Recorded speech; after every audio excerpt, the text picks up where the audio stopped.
Hello friends, today I am going to present on knee pain, which is one of the most common presentation on NACOSCE exam and also in our clinical practice. So let me introduce myself. My name is Xray and I am MBBS and LMCC doctor and recently done with my neck exam. This video is only for teaching purpose. Let's begin. So friends, what we should know about NACOSCE is that we need to master ourselves on 7 different competencies. Those are how to take history, make diagnoses and differentials, do physical examinations, know the management of cause, have excellent communication skills, do appropriate investigation, and make interpretation on data available to you. So we'll discuss detail on those competencies.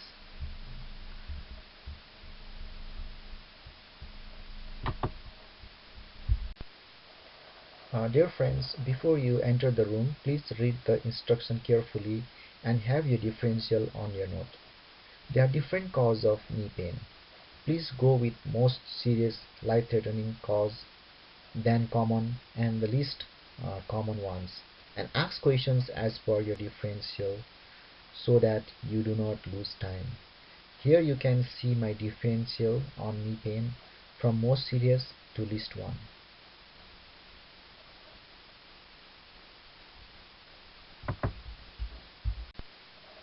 So friends, approach to knee pain is same like other pains. Like we do ask questions like OCD questions and PPRST, and where onset means whether the pain started gradually or suddenly, and course means whether the pain is increasing or decreasing or just the same, and duration stands for how long does the pain last and whether it is on and off or is constant throughout the time.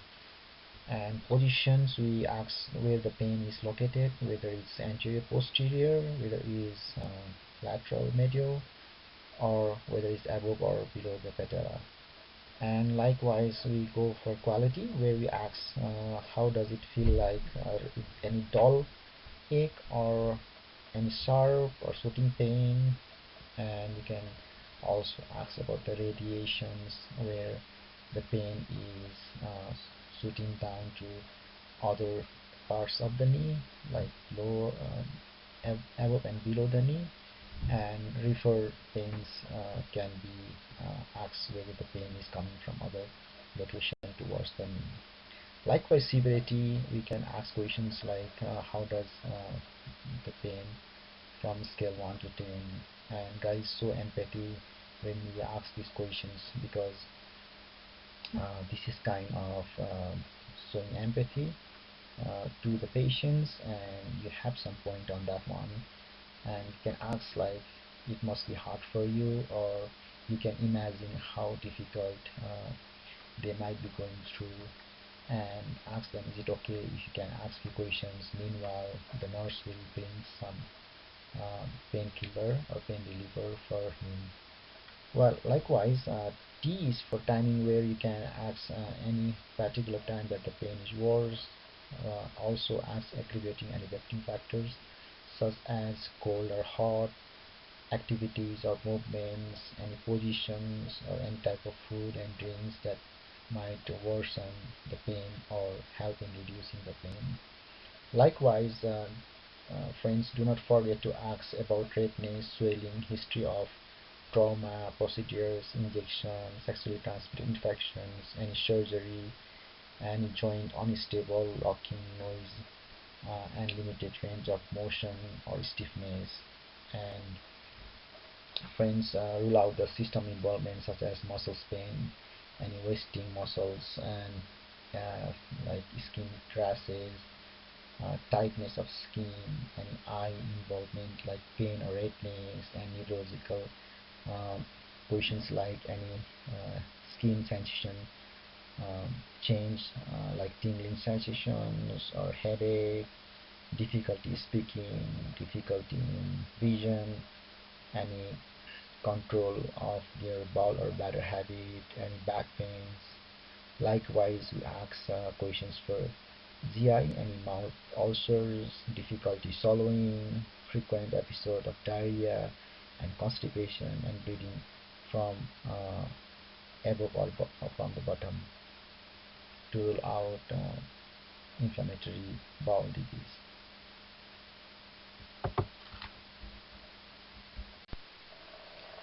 So friends, on physical examination of me, you have vitals, comment on those vitals and ask for it if they have not provided, to rule out any signs of sepsis.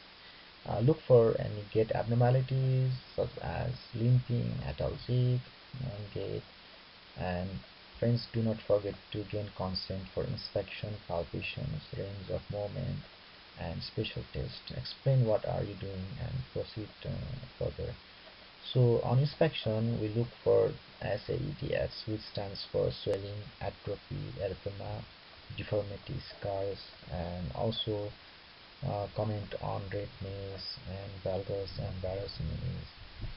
So on palpation, feel the joint line, patella, and behind the knee, and look for pain, effusion, warmth, deformities, crepitus, clicking, clocking, or Baker cyst. On range of movement, look for the normal flexion, which is 130 degree, and extension 0 degree on active movement. If active movement is okay, you don't have to go for passive movements. And there are some special tests you have to rule out any effusion by doing milking and patellar tapping. Such as for anterior cruciate ligament, there is a Lachman test, or you can do anterior drawer test. For posterior ligament, cruciate ligament, we go for posterior sac test or posterior drawer test. And for meniscal tear, we have McMurray's test and Apres grinding test, which might be quite painful, so we can save it for last one, or we can avoid that one. And for middle cruciate ligament or lateral cruciate ligament, we go for the valgus or varus stress test. And for patellar dislocations, we go for apprehension tests. And friends, do neural examinations by doing sensory motor power and reflexes test. Likewise, examine hips and ankle joint to look for any referred cause of pain to knee.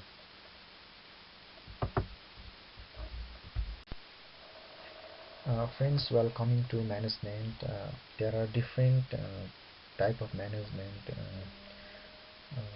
for different cause. So I have just returned according to the cause and the management.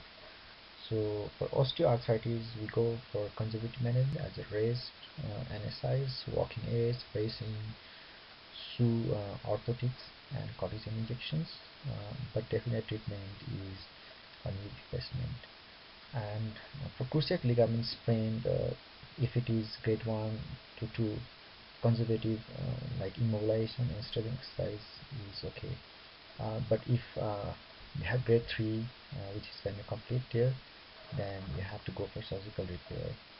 On meniscal tear, there is a conservative treatment as well as there is some arthroscopic repair, but we go for conservative treatment first, and then we see if not improve, we can go from arthroscopic repair. For patellar fracture displacement more than 2 mm, we need to do open reduction and internal fixation. If below 2 mm, then we go for conservative. Like IT band syndrome, we go for NSAIDs, stir injection, strengthening exercise, strength bending of IT band, and proper footwear, run off level surfaces. For bursitis, we go for conservative and aspiration if large bursa are there to relieve the pain. Like patellar syndrome, we do NSAIDs. We take NSAIDs and isometric quadriceps strengthening. Like septic arthritis, we have to do aspiration and prescribe antibiotics according to culture and sensitivity. For rheumatoid arthritis, we initially go for Tylenol, NSAIDs, and steroid for conservative management. but ultimately if once diagnosed, we have to initiate DMRDS, which is disease modifying anti-rheumatic drugs like methotrexate and hydrocortisone. Gout, we go for NSAID for acute pain, colchicine for prophylactic pain, allopurinol for production of uric acid. We do not use during acute pain. So on communication, we should practice patient-centered approach on such as what patient wants from us, what they are deserving, and you should always favor what is beneficial for the patients and provide clear information, confirms patient understanding, uh, show empathy and respect, confidentiality when appropriate. Also avoid use of jargon, slang words that patient don't understand, and use tone and vocabulary appropriate to the patient, and feel confident while you are speaking to them. Consider some appropriate or demonstrate some kind of non-verbal communications, like having a good eye contact, showing like positive gestures, and showing a good posture that you are interested, you are listening, and use silence and give plenty time for patient to talk. Here are some example how you ask his or her name for confirmation and introduce yourself. Like you can ask Miss XYZ, I'm Dr. MRI, one of the doctors working here today. Ask him or her how would you like to address him or her. If pain or discomfort, so empathy, saying I can see you that you are in pain. Is it okay if I can ask few questions related to your pain? And friends, always gain consent. Explain what are you doing at physical examination stations. Such as you can say, okay, Miss XYZ, I have been asked to do physical examination on your knee joint, and that will involve looking, feeling, and some special movement and test to reach the working diagnosis. Meanwhile, I will be reporting my findings to the examiner. Let me know if you feel any discomfort, then I will stop right away.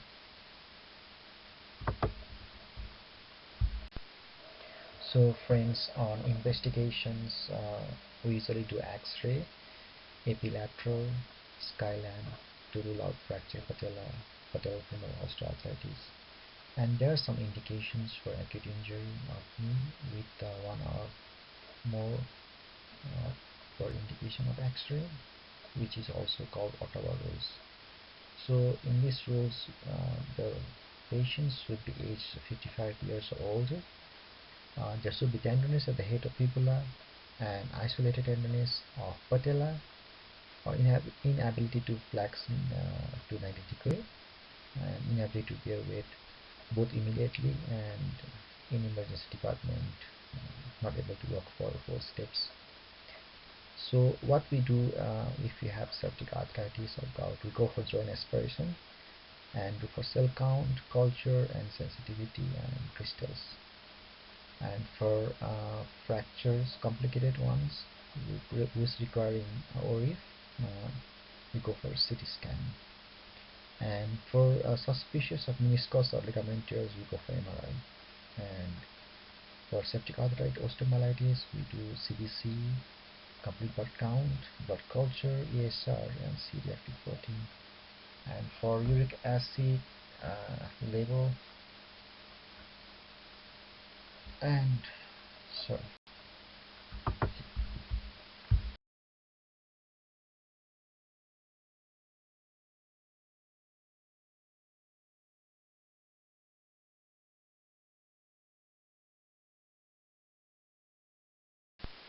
So here is we have a knee joint X-ray. Figure 1 shows the normal joint, and figure 2 shows osteoarthritic knee joint. You can see narrow space, joint space, and some bone spur, and some irregular margins between the space. So friends, at last there is a data interpretation, so where it might be given some X-ray to you, and you have to comment on those. So if you are given osteoarthritic X-ray appearance, then you should comment there should be like joint space narrowing and some osteophyte formations, which is also called bone spurs, and articular surface irregularity, and or sclerosis and formation of subcortical cyst called geodis. And note that erosions are not all the features of osteoarthritis, and if seen should raise species of inflammatory arthritis such as rheumatoid arthritis. Friends, so this is the end of my presentations. So before I want to end the presentation, I just want to tell you you have to practice the cases every day so that you feel like confident and fluent in your practice. Good luck for your exam. Thank you.